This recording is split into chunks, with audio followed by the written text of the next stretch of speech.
Շատ երկրներ կերազ էին ունենալ քաղցրահամ ջրի այնպիսի արժեքավոր պաշար, ինչպիսին Սևանա լիճն է, բայց Սևանի կենսագրության անհաջող մի դրվագ փոխեց լճի ճակատագիրը։ Խորհրդային իշխանությունը Սևանի ջրերը տնտեսական նպատակներով սկսեց օգտագործել 1923 թվականից, իսկ 1931-ին իրականացրեց Սևանա լճի մակարդակը 55 մետրով իջեցնելու գործողությունների ծրագիրը։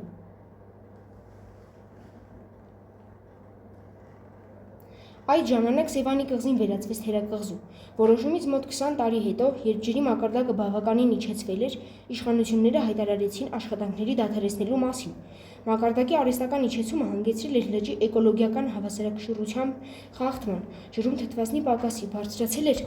ջրի միջին ջերմաստիճանը և աղտոտվածությունը։ Ձկան պաշարները կրճատվել էին մոտ 50 անգամ, որոշ տեսակներ իսպառ ոչնչացել։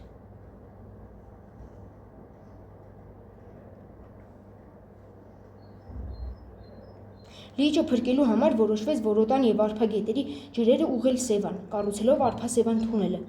1978 թվականին ստեղծվեց նաև Սևան ազգային պարկը, որպեսզի նվազեցվի Սևանի վրա մարդածին գործոնների բացասական ազդեցությունը, բարձրացվի ջրի մակարդակը։ Մինչև 1990 թվականը ջրի մակարդակը հաջողվեց բարձրացնել 1,5 մետրով, որը փոքր-ինչ բարելավեց լճի էկոլոգիական վիճակը։ Սակայն 90-ականներին վրա հասած տնտեսական ճգնաժամի պատճառով լճի ջրային և կենդանական աշխարհի անխնա օգտագործումը դարձյալ հանգեցրեց էկոհամակարգի վատթարացման։ Հաշվի առնելով Սևանի ռազմավարական նշանակությունը, 2008 թվականին ստեղծվեց Սևանի հիմնահարցերի հանձնաժողովը, որը պետք է կարգավորեր բոլոր խնդիրները։ Սակայն 90-ականներից լճի մակարդակի իջեցման տարիներին կատարվել էին ծառատնկումներ, ահա այս շինություններից շատերը և բուսազանգվածի մի մասը հայտնվեցին ջրի տակ։ Երբ Սևանի մակարդակը բարձրացեց ավելի քան 2 մետրով, դրա հատումը լիճը ենթարկեց էկոլոգիական ցնցմանը։ Սևանի վրա ազդող մի քանի մարդածին գործող միավորել են և դրանց առաջացած խնդիրները չեն լուծվում տարիներ շարունակ։ Լճի շրջակա քաղաքների և գյուղերի, ինչպես նաև ափամերձ հանգստյան տների, ռեստորանների կոյուղաջրերը շարունակ լցվում են լիճը։ Շրջակա համատնտեսական հողերը գերպարարտացվում են, ազոտական և ֆոսֆորական այդ պարարտանյութերը անձրևի և քամու միջոցով հայտնվում են լճում։ Սնելով ջրիմուռների որոշ տեսակները, ջրիմուռների պատճառով լույսը չի թափանցում լճի ներս։ Ազդելով խորքաբնակ տեսակների վրա, ջրի որակի վրա էական ազդեցություն են ունենում նաև շրջակայքի կենցաղային ու արտադրական այլ թափոնները։ Թվարկված գործոններից ավելացել է նաև կլիմայի փոփոխության գործոնը, ինչի հետևանքով ջրի մակերեսի գույնը ավելի է գոլորշիանում։ Սևանի էկոհամակարգի վերականգնման խնդիրները չէին կարող լուծվել առանց էնդեմիկ ձկնատեսակի բնական պաշարների վերականգնման։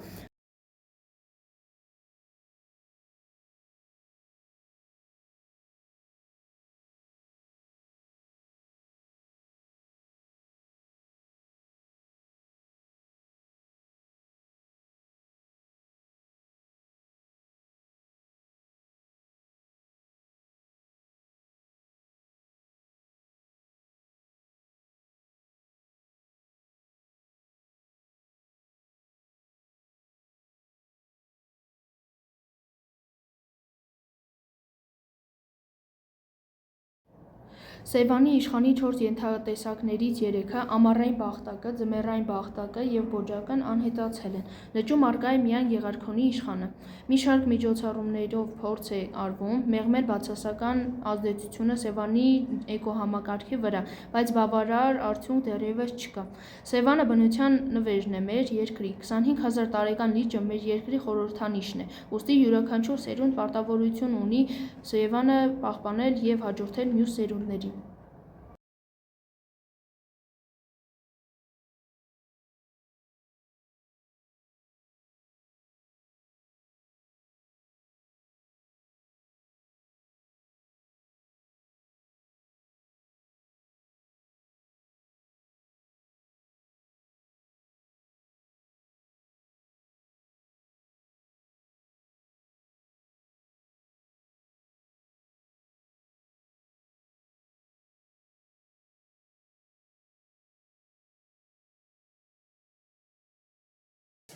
Սևանա լճի ջրի մաքրման հիմնախնդիրների ուսումնասիրության նպատակն է համալիր վերլուծության միջոցով պարզել լճի աղտոտման հիմնական պատճառները, դրանց առաջացման մեխանիզմները և ազդեցության լճի էկոհամակարգի վրա։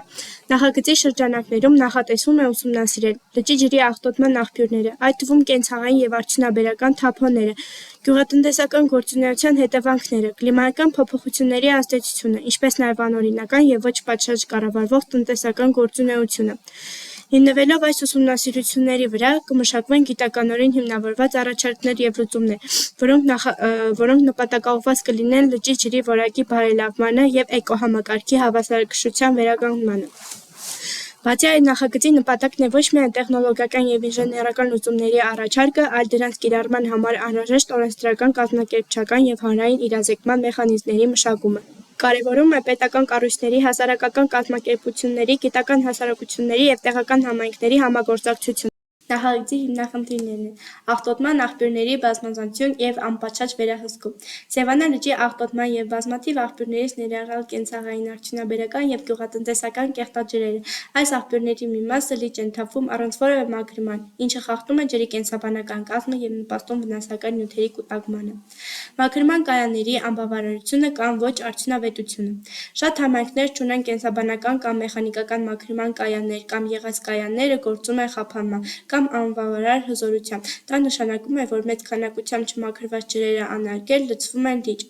Ջրի ծաղկման աճող վտանգ։ Մեծ քանակությամբ ֆոսֆատների և ազոտի միացությունների առկայությամբ ջրում հանգեցնում է ջրիմուռների արագ աճի, ինչը խանգարում է լճի ինքնամաքրման գործընթացին և սպառվում է ձկնային ռեսուրսների։ Անօրինական շինարարություններ և տնտեսվարում լճի ափամերձ գոտում։ Շատ դեպքերում անօրինական կառույցներն ու տնտեսությունները խախտում են բնապահպանական նորմերը, ոչնչացնելով լճի բնական ափամերձ գոտիները, ինչը նույնպես վնասում է էկոհամակարգը։ Օրենսդրական և կառավարչական թերի մեխանիզմներ։ Չնայած առկա են օրենքներ, որոնք կարգավորում է Սևանա լճի պաշտպանությունը, դրանց կիրառման և վերահսկողության մեխանիզմները հաճախ թերի են կամ արդյունավետ։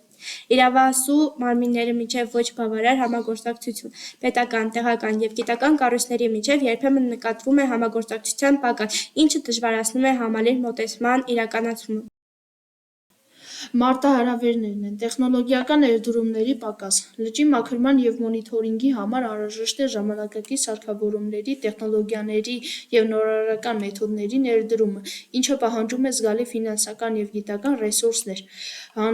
հանրային անտարբերություն և անտեղյակություն։ Շատ քաղաքացիներ բավարար պատկերացում չունեն Սևանա լճի իրական վիճակի մասին, իսկ մի մասն էլ չգիտի, թե ինչպես կարող է նպաստել լճի պահպանությանը։ Ֆինանսավորման բացակայություն կամ անբավարարություն։ Սևանա լճի ջրի մաքրման ծրագրերը հաճախ ունեն ժամանակավոր բնույթ կամ սահմանափակվում են ֆինանսական դժվարություններով, ինչն էլ սահմանափակում է դրանց կայունությունն ու արդյունավետությունը։ Եզրափակիչ դիտարկում։ Սևանա լճի մաքրության պահպանումը և վերականգնումը ազգային նշանակության առաջնահերթ խնդիր է, որը պահանջում է ոչ միայն պետական քաղաքական կամք, այլև գիտական, տեխնոլոգիական, հասարակական և իրավական համապարփակ մոտեցում։